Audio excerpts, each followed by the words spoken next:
So how do we actually manage the noise cancellation on our OnePlus Nord Buds 3 Pro? Well, to be able to manage it, what we need to do firstly is that we're going to get an app called Hey Melody.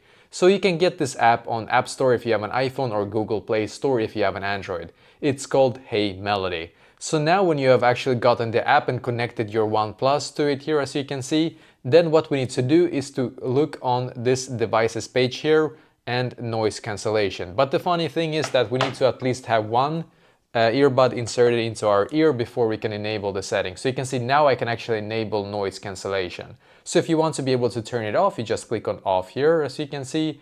Or if you want to be able to turn it back on, just click on noise cancellation here again. And you can see here noise cancellation, you can have it high, moderate, low, or auto as well if you want to.